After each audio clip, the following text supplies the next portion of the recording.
Good morning. কেওনঝড়ে আজ দ্বিতীয় দিন, আর এখন বাজে হচ্ছে 7টা 20। আমরা প্রায় রেডি। এই যে রেডি হচ্ছে আমার ম্যাডাম, আর আমরা বেরোবো। তো চলো দেখা হবে। প্রথম কোথায় যাই, গিয়ে সেখানে অবশ্যই দেখা হচ্ছে সবার সাথে। সকালে ঘুম থেকে উঠে আমি এই যে বাইকের চেন লুক করতে চলে এসেছি, কারণ চেনে অনেক ময়লা পড়ে গেছে কালকে।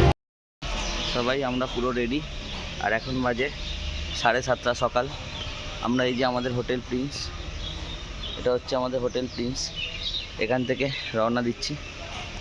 আর আমাদের হোটেল থেকে বেরিয়েই 10 মিনিট পর থেকে শুরু হয়ে গেল কেওনঝড়ের সেই পাহাড়ি রাস্তা। ভিউ অনেকটা আমাদের নর্থ বেঙ্গলের পাহাড়ের মতো। আর দেখতেই পাচ্ছেন পাহাড়ি রাস্তায় এই ট্রানে একটি লরি উল্টে গেছে, যেখানে অনেক বস্তা পড়েছিল। আর এই পাহাড়ের ট্রানগুলো সবসময় আস্তে চালাতে হয়, কারণ পাহাড়ের ট্রানটাও খুব মারাত্মক হয়।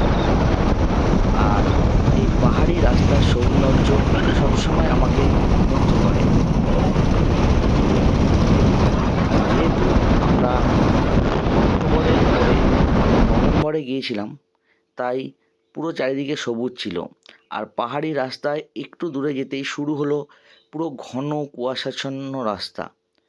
এতই কুয়াশা ছিল যে বাইক অনেক স্লো চালাতে হচ্ছিল, 30-এর বেশি স্পিড তোলা যাচ্ছিল না। এরপরেই এই যে একটা আয়রন মাইন এরিয়ায় চলে গিয়েছিলাম, যদিও এখানে সাধারণ মানুষের জন্য প্রবেশ নিষিদ্ধ, কারণ এখানে মাইনিং করে লৌহ আকরিক উৎপন্ন হয়।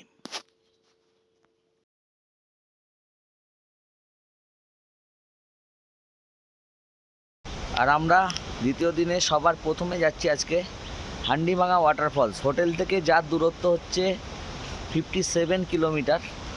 আর যাওয়ার পথে রাস্তায় এই যে পিছনে শিব মন্দির, আর ঠিক তার পিছনে খরস্রোতা একটা নদী গেছে দেখা। এই যে খুব সুন্দর শিব মন্দির, হর হর মহাদেব।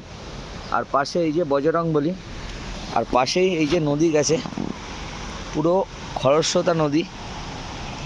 ঠিক আছে, এইদিকে অনেক লোক স্নান করছে, ওই জন্য এইদিকে ভিডিও করব না, ওই দিক থেকে গিয়ে করব।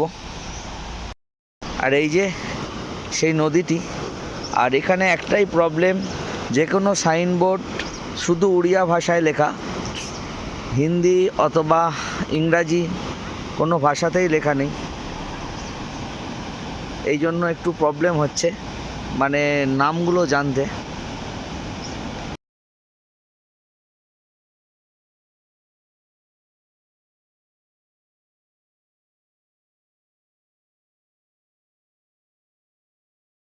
তারপর আমরা পাহাড়ি রাস্তা ছেড়ে ঢুকে পড়েছিলাম একেবারে জঙ্গলের রাস্তায়। ঘন জঙ্গল, মাঝখান দিয়ে বয়ে চলেছে এক সরু রাস্তা, কোনো লোকজন কেউ কোথাও নেই। আর এখানে গেলে আর একটা জিনিস লক্ষ্য রাখতে হবে, যে এখানে আমাদের গুগল ম্যাপ কাজ করছিল না। অর্থাৎ আপনারা যদি গুগল ম্যাপ দেখে যান, তাহলে আপনারা আগে গুগল ম্যাপটা ফোনে ডাউনলোড করে নেবেন। আর চারিদিকে অনেক বড় বড় পাহাড় দেখা যাচ্ছিল, যার দৃশ্য অপরূপ সুন্দর। আর আমরা প্রথমে হান্ডিভাঙা ওয়াটারফলস না গিয়ে কান্দাহার ওয়াটারফলসে গিয়েছিলাম, কারণ এটি আগে পড়ে। আর দেখতেই পাচ্ছেন ওই দূরে পাহাড়ের উপর থেকে যে ঝর্ণাটি পড়ছে, ওটারই নাম কান্দাহার ওয়াটারফলস। আর এখানে আমরা গিয়েই প্রথমে পেয়েছিলাম একটি শিব মন্দির। তারপর বাইক পার্কিং করে এখান থেকে আমাদের হেঁটে উপরের দিকে উঠতে হবে। প্রথমে হান্ডিভাঙা না গিয়ে কান্দাহার ওয়াটারফলসের কাছে এসেছি। আর এখানেই আছে একটি সামনে শিব মন্দির। আর এখানে বাইক পার্কিং, গাড়ি পার্কিং হবে। আর এখান থেকে হেঁটে সামনে যেতে হবে। আর 50 মিটারের মতো হেঁটে সিঁড়ি দিয়ে প্রায় 100 মিটারের মতো উপরে উঠতে হবে।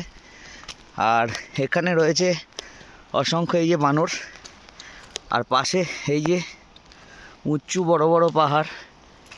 আর এই ঝর্ণাটি এখানে সব থেকে উঁচু থেকে পড়ছে, মানে এই যে সেই পাহাড়ের উঁচু থেকে নিচুতে।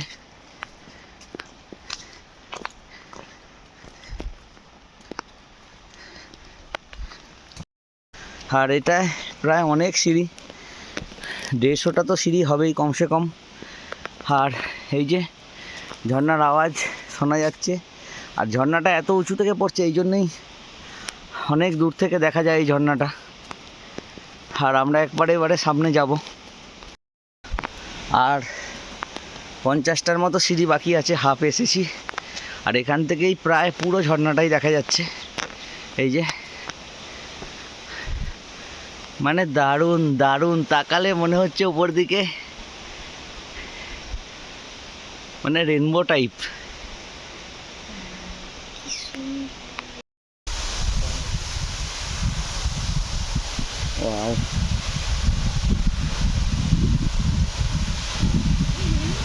ওয়াও, নিচে এই যে রেনবো দেখা যাচ্ছে, দারুণ লাগছে দারুণ। আর এই যে পুরো ওয়াটারফলসের ভিউ, দারুণ দারুণ। সব থেকে বেটার এই নিচে রেনবোটার জন্য লাগছে। আর এত উঁচু থেকে পড়ছে, জলের ঝাপটা চলে আসছে আমার কাছে। এরপর আমরা বেরিয়ে পড়েছিলাম আরেকটি কেওনঝড়ের বিখ্যাত ওয়াটারফলসের উদ্দেশ্যে। ওয়াটারফলসে পরে আমরা এসে উপস্থিত হয়েছি এই যে হান্ডিভাঙা ওয়াটারফলস। আর এই যে এখান থেকেই জল যাচ্ছে, আর উপরে পাহাড় জঙ্গল, আর ভিতরে যাওয়ার রাস্তা।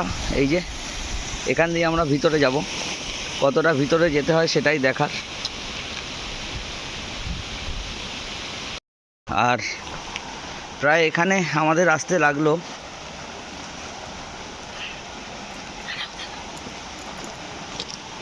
1 ঘন্টা।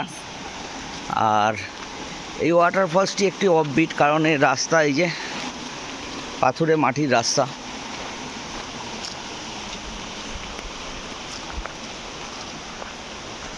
পাথুরে মাটির রাস্তা দিয়ে এই পাহাড়ের ওদিকে যেতে হবে। আর এই যে ওয়াটারফলসের জল যাচ্ছে এখান দিয়ে। 100 মিটার হেঁটে আসার পর এরকম এই যে পাথরের রাস্তা আর কাঠের তৈরি ব্রিজ, মানে হাতে কাঠের তৈরি, কাঠের যে সরকারি ব্রিজ সেরকম না। এই যে শুধু পেরেক আর সরু সরু গাছের ডাল দিয়ে করা আছে ব্রিজ। এর উপর দিয়ে হেঁটে ওপারে যেতে হবে ওই ভিতর দিকে।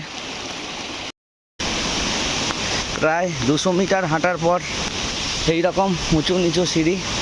আর প্রায় মনে হচ্ছে ফলসের কাছাকাছি এসেছি। আর ওই যে বাপরে, অনেক হাঁটা অনেক। আর কিন্তু আসার পরে মনটা ভরে গেল ফলসটা দেখে। দেখুন ফলসটা, মানে জাস্ট অসাধারণ সুন্দর, অসাধারণ। আমরা চলে এসেছি উড়িষ্যার আরেকটি বিখ্যাত ড্যাম, ঝাগালদা ড্যাম। আর এই ড্যাম্পের ভিউটা দেখুন। যদিও এটা একটি দূর থেকে করা, কারণ আমরা ড্যাম্পের অপোজিট সাইড দিয়ে এসেছি। আর এখান থেকে আপনারা এই যে এইরকম সিঁড়ি দিয়ে এদিক দিয়ে মেন রোড থেকে হেঁটে যেতে পারবেন। আমরা রোড সাইড একটা হোটেলে খাওয়া দাওয়া করছি। এই যে মাছ ভাত 90 টাকা প্লেট। জাস্ট আমরা ভীমকুণ্ডে এসে পৌঁছালাম। আর আমাদের হোটেল থেকে এখানে আসতে প্রায় 1 ঘন্টা 40 মিনিট লাগলো। আর এখানে পার পারসন 10 টাকা করে টিকিট আছে। এবার আর এখানেই এত সুন্দর একটা ওয়াচ টাওয়ার আছে। আর নিচের ভিউটা দেখুন, শুধু সাদা পাথর আর পাথর, এদিকেও শুধু পাথর।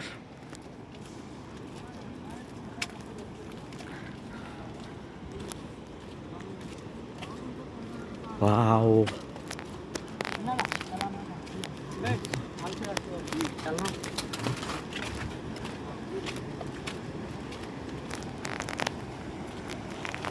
আর চলে এসেছি আমরা একবারে ওয়াচ টাওয়ারের উপরে।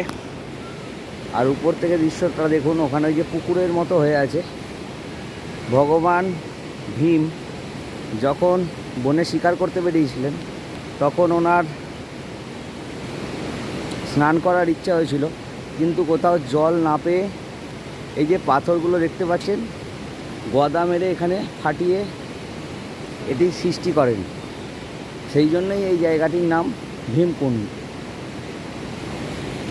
আর উপর থেকে চারিদিকের ভিউটা দেখুন। আর এটি সৃষ্টি হওয়ার পরে এ থেকেই তৈরি হয়েছে একটি নদী, যেটি এই যে পাথর কেটে বয়ে চলেছে।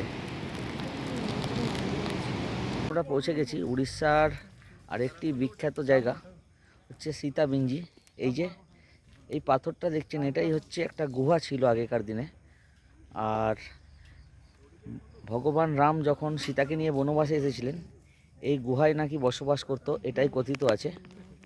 আর আমরা এখন এই সীতাবিঞ্জির ভেতরে প্রবেশ করব।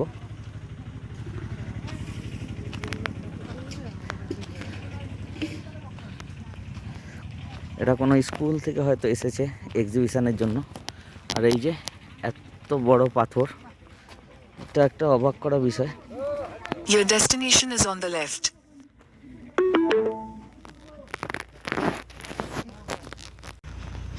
এই যে গুহা, এই গুহার চারধারে আমরা ঘুরে দেখব কি কি আছে। মানে একটা মানুষের তিনতলা যে বাড়ি তার থেকে উঁচু এই গুহাটা। আর এদিকেও এই যে পাথর আছে।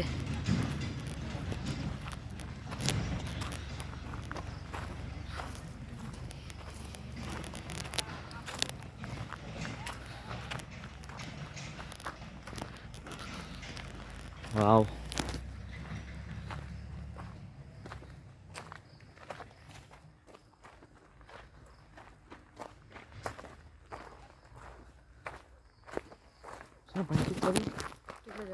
নিচে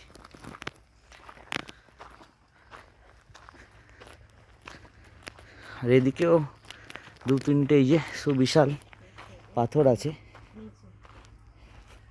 দেখুন পাথরের গায়ে কোনো একটা বড় প্রাণীর পায়ের ছাপের মতো, যেমন কেউ পা রাখলে হয় সেই রকম।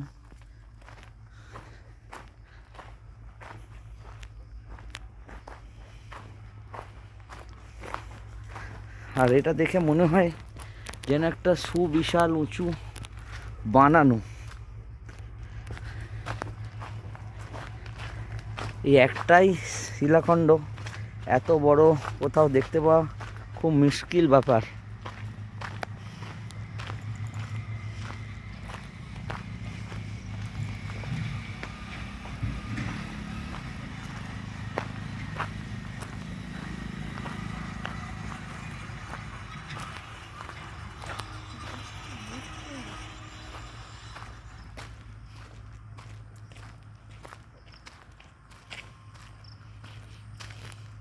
যে একটা এত বড় বটগাছ উঠেছে, তাও পাথরের মাথা পর্যন্ত পৌঁছতে পারিনি।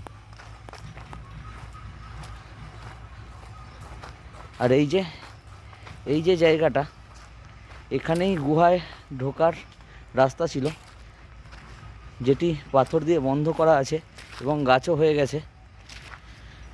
এই যে গাছটা হয়ে গেছে অটোমেটিকলি, এই জায়গাতেই গুহায় প্রবেশ করার রাস্তা ছিল আগে।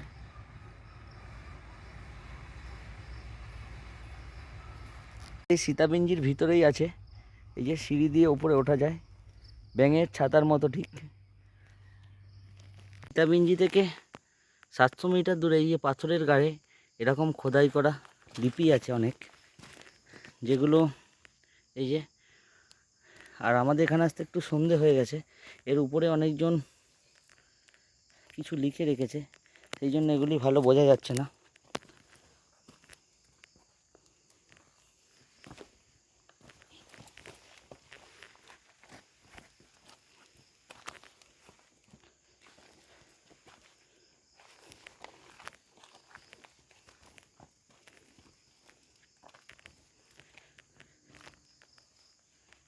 এই পাথরগুলোর গায়ে যেরকম ভিডিওয়ে দেখালাম এরকম লিপি আছে।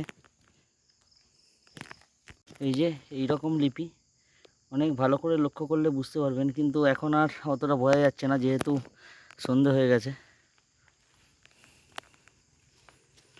এই যে এত পাথর। আমরা চলে এসেছি এখন উড়িষ্যার একটি বিখ্যাত মন্দিরে, সেটা হচ্ছে মাতা রানী মন্দির।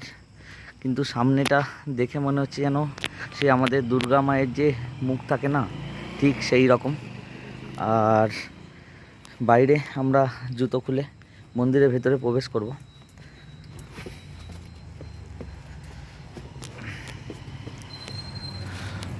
আর এটাই হচ্ছে মন্দিরের মেন প্রবেশদ্বার।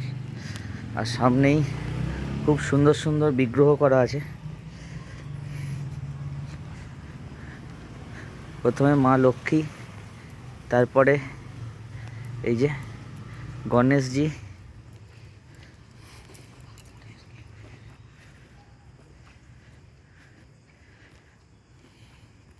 ভিতরে পরিবেশ পুরো শান্ত। এখানে এই যে শিবজি, আর এই যে সেই বিখ্যাত মাতা রানী। আর এটাই হচ্ছে মাতা রানীর মন্দির। আরও এই যে নন্দী। আর মন্দিরের ভিতরের পরিবেশটা না পুরো শান্ত নিরিবিলি। আজকে রাত্রে কেওনঝড়ে হোটেল মেঘা থেকে আমরা নিয়েছি ল্যাকচা পরোটা, রাবড়ি, জিরা, আর হচ্ছে মটন কষা।